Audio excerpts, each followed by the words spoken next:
Hello students, आज हम पढ़ते हैं हिंदी शिवा स्टडी प्लेटफॉर्म में। तो हिंदी हिंदी की शब्द रचना के बारे में पढ़ते हैं। शब्द रचना की शब्द रचना कैसे हुई है, रचना के आधार पर, उत्पत्ति के आधार पर, अर्थ के आधार पर। तो हम आज शब्दों की रचना का वर्गीकरण पढ़ते हैं। तो रचना के आधार पर शब्दों का वर्गीकरण, रचना के आधार पर, रचना के आधार पर, रचना के आधार पर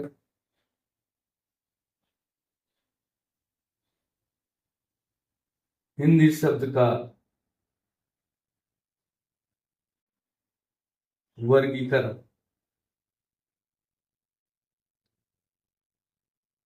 वर्गीकरण तो आज हम हिंदी में देखते हैं रचना के आधार पर हिंदी का के शब्दों का वर्गीकरण। तो हम देखते जानते हैं, जैसे कि पिछले वीडियो में हम पिछले पढ़ चुके हैं कि रचना के आधार पर हमारे 3 शब्द आते हैं: रूढ़ शब्द, यौगिक शब्द, योग रूढ़। तो हम रचना के आधार पर हिंदी शब्दों की उत्पत्ति 3 भागों में हुई है, 3 प्रकार से हुई है। 3 प्रकार से। नंबर 1 है रूढ़ शब्द, दूसरा है यौगिक शब्द,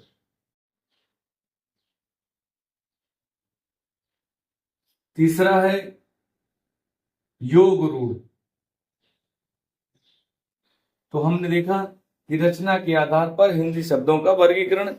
तो रचना के आधार पर हिंदी शब्दों का वर्गीकरण 3 प्रकार से हुआ है: यौगिक शब्द में, रूढ़ शब्द में, योग रूढ़ शब्द में। तो हम आज देखते हैं कि रचना के आधार पर कैसे हुआ है।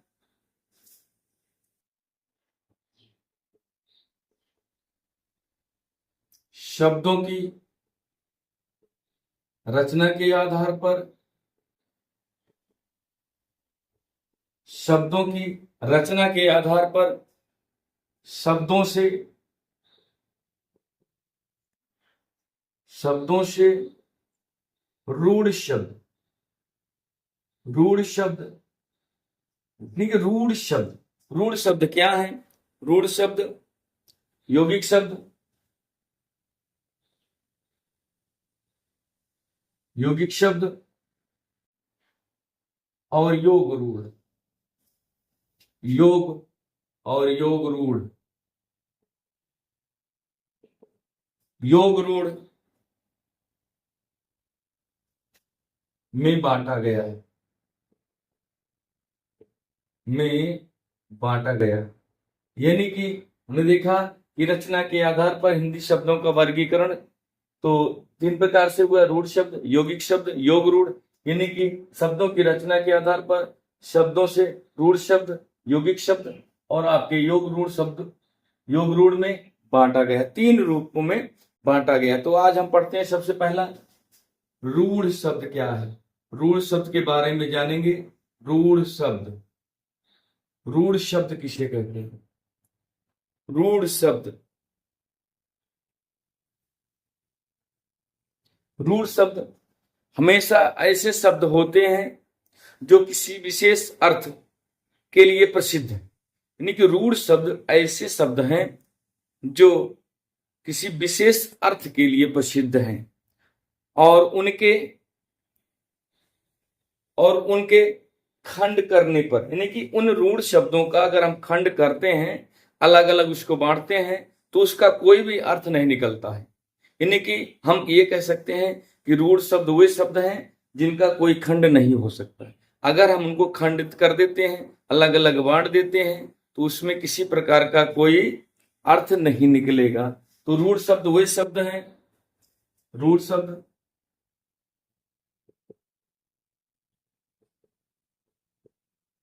ऐसे शब्द हैं, ऐसे शब्द हैं जिनका अपना विशेष अर्थ है, विशेष अर्थ होता है। यानी कि रूढ़ शब्द ऐसे शब्द होते हैं जिसका अपना विशेष अर्थ होता है। हम उनका यानी कि हम उनका खंड करते हैं, हम उनका उनका खंड करते हैं। अगर हम उनका खंड करते हैं तो उसमें खंडित हुए शब्द, खंडित हुए शब्द या वर्ण कोई अर्थ नहीं बताते हैं, नहीं बताते हैं। यानी कि हम जो है अगर रूढ़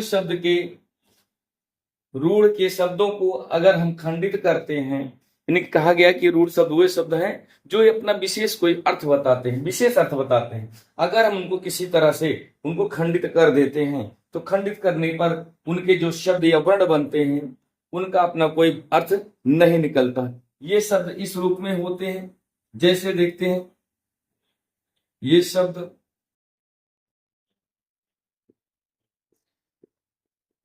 इस रूप में होते हैं,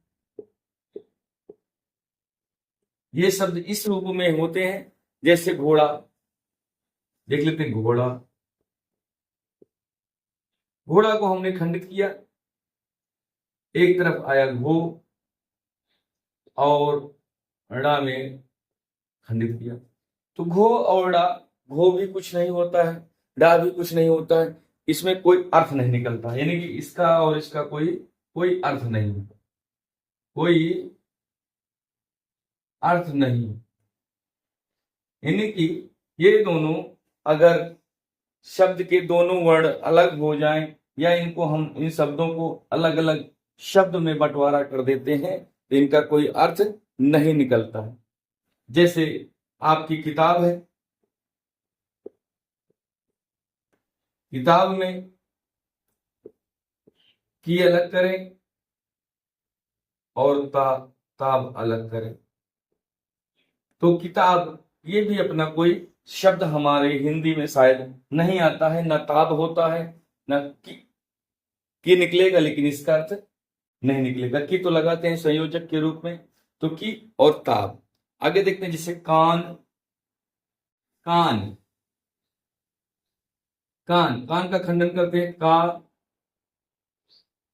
और ना, का और ना में करते हैं तो ये कोई अर्थ नहीं निकालते, कोई अर्थ नहीं निकलता इनका बंटने के बाद, कोई अलग अलग अर्थ नहीं होगा, कोई अलग अलग अर्थ नहीं। अगर इनको हम बांट देंगे इनका कोई कोई अलग अलग अर्थ नहीं है। जैसे दिन है, दिन तो हम जानते हैं, दिन का नाम लेते ही तो हमारे दिमाग में आ जाता है कि दिन है, तो दी और ना में इनका भी कोई अलग अलग अर्थ नहीं निकलेगा, तो तुरंत हमारे मन में भावनाएं बन जाती हैं कि दिन, तो दिन जान जाएंगे लेकिन उसका अलग अलग करेंगे तो कोई अर्थ नहीं निकलेगा। जैसे फूल, फू और ला, फू और ला, इनको हम बांटते हैं, इनके भी कोई अलग अलग अर्थ नहीं निकलेंगे। जैसे कुर्सी, कुर्सी भी हम बांटते हैं, पुर और शी, इसका भी कोई अलग अलग अर्थ नहीं निकलता। तो हमने इस तरह से रूट शब्दों को देखा, तो रूट शब्द वही शब्द होते हैं जो अपना एक अर्थ बताते हैं। अगर हम उनको खंडित करते हैं तो उनको खंडित किए गए शब्दों या वर्णों से कोई विशेष अर्थ नहीं निकलता है, यानी कि रूढ़ शब्द वही शब्द होते हैं जिसको खंडित करने पर कोई विशेष अर्थ नहीं निकलता है। तो आगे हम देखते हैं यौगिक शब्द, यौगिक शब्द देखते हैं। यौगिक शब्द किसे कहते हैं?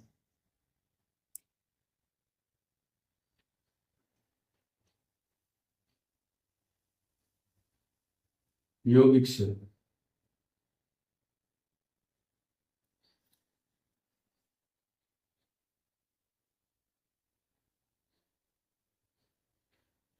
यौगिक शब्द वे शब्द होते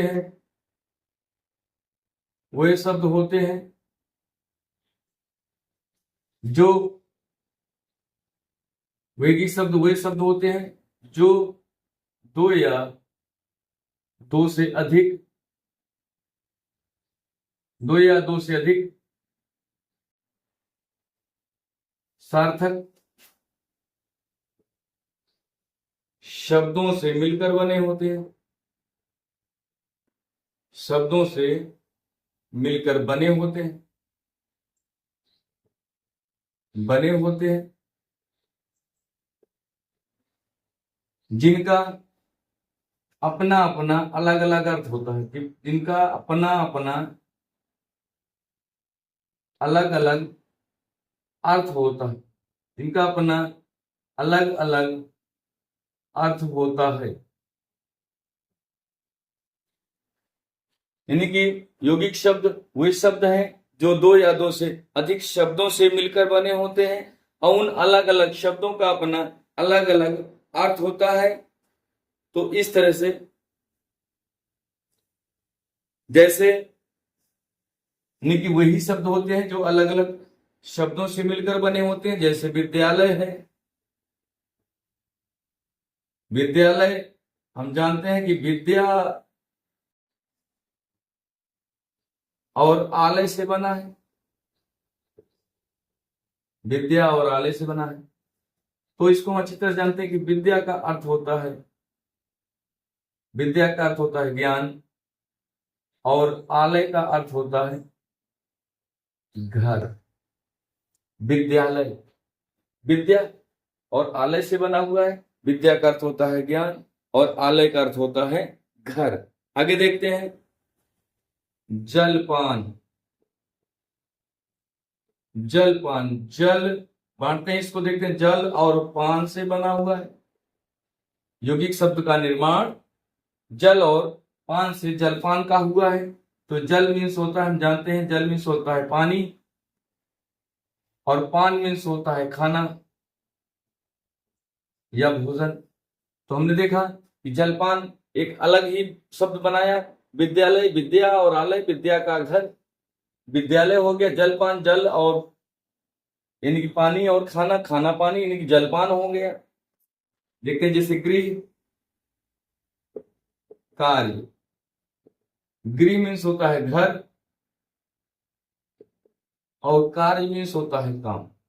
तो यानी कि गृह का अर्थ क्या होता है?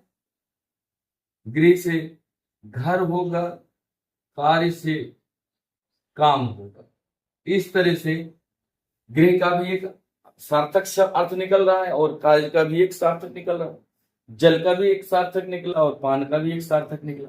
विद्या का सार्थक अर्थ निकला और आलय का भी सार्थक अर्थ निकला। इस तरह से हमने देखा कि यौगिक शब्द जो हैं अलग अलग शब्दों से मिलकर बने होते हैं, परंतु उनके वो अलग अलग जो शब्द हैं वो अलग अलग अर्थों को स्पष्ट करते हैं और जिनके संयोग से बना होता है। जैसे आगे देखते हैं हिमालय।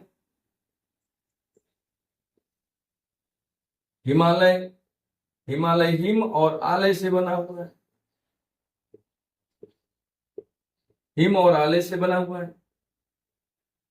हिम मीन्स होता है, जानते हैं हम लोग बर्फ, और आलय से होता है हम लोग जान चुके हैं घर।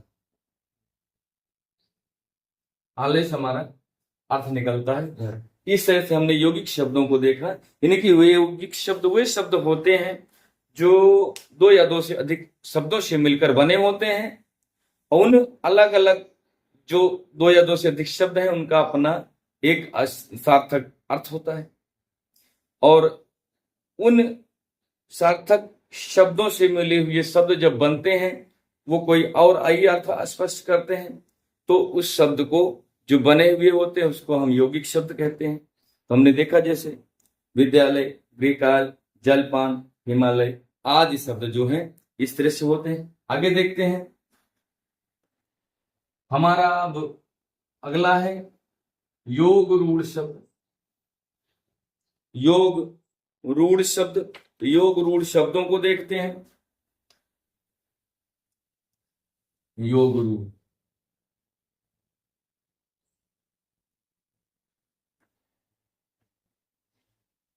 योग रूढ़ शब्द, यानी कि योग रूढ़ शब्द में क्या कहते हैं? योग रूढ़ शब्द भी देख लीजिए, ये वही शब्द होते हैं, ये वही शब्द होते हैं जो दो या दो से अधिक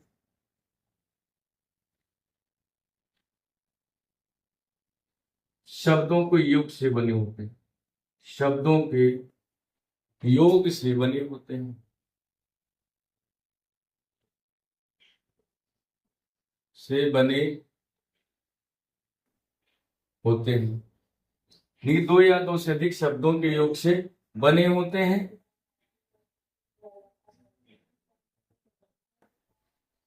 इन शब्दों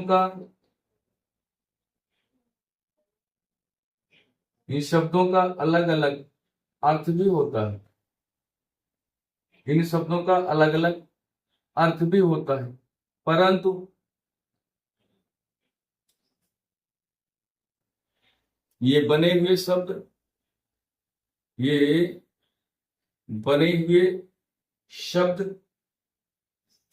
किसी विशेष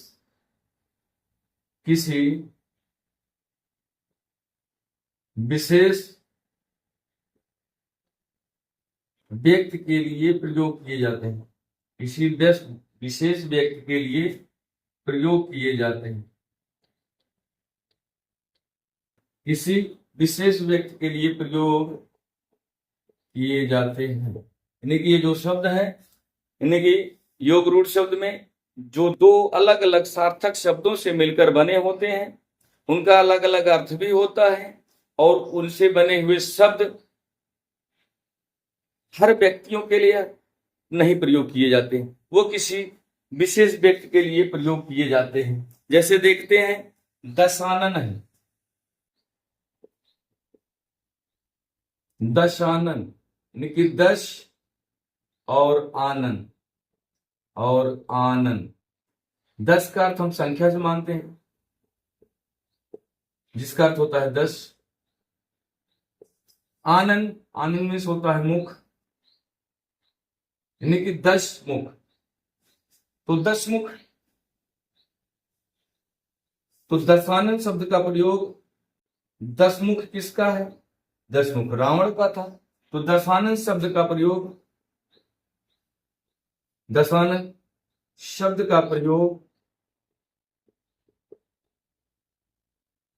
10 मुख वाले व्यक्ति के लिए 10 मुख वाले व्यक्ति के लिए नहीं प्रयोग किया जाता है, नहीं प्रयोग किया जाता है,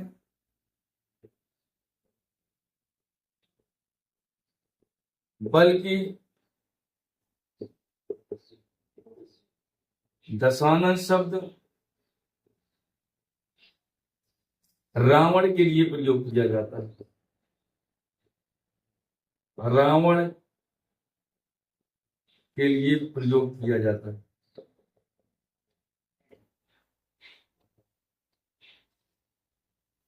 तो हमने देखा कि योग रूढ़ के शब्द को दशानन शब्द 10 सिर वाले के लिए नहीं, 10 मुख वाले के लिए नहीं, बल्कि ये स्पेशली बने हुए शब्द 10 का अर्थ संख्या से है, आनंद का अर्थ मुख से है, 10 मुख वाले जो भी 10 मुख वाले व्यक्ति हैं, हर व्यक्तियों के लिए स्पेशली प्रयोग नहीं किया जाता है, मात्र ये रावण के लिए प्रयोग किया जाएगा। आगे देखते हैं, आगे जैसे लंबोदर,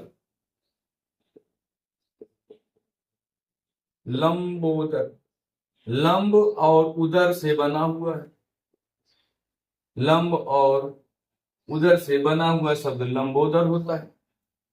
लंब का अर्थ होता है लंबा या लंबे, उदर का अर्थ होता है पेट, यानी कि लंबा पेट। तो हम जानते हैं जिसका भी लंबा पेट होगा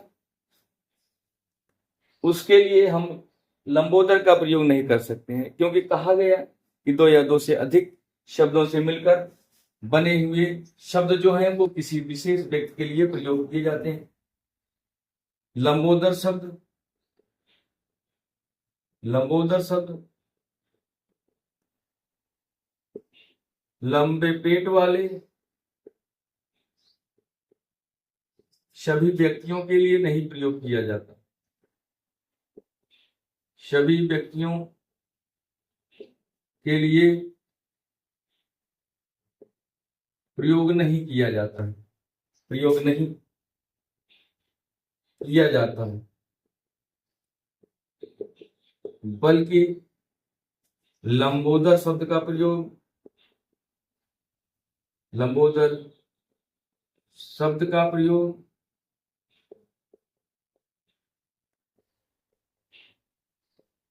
गणेश भगवान के लिए किया जाता।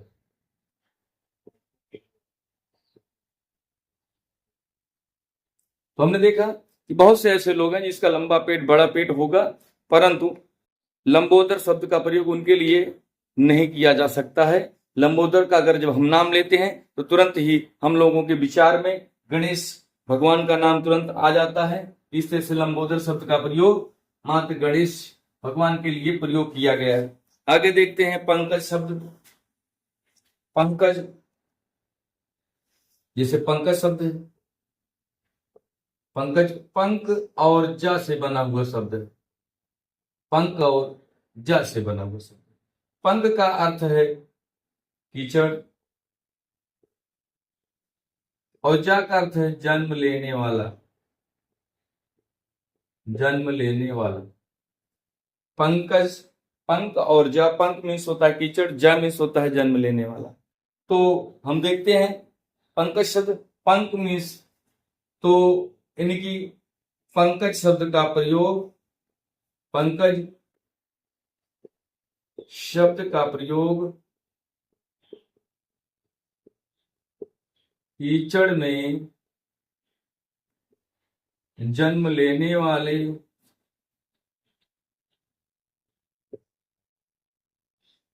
सभी जीवों के लिए, सभी जीवों के लिए नहीं किया जाता है, नहीं किया जाता है, बल्कि पंकज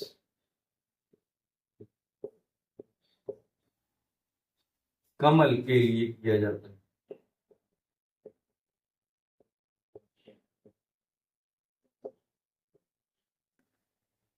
पंकज का प्रयोग कमल के लिए किया जाता है। तो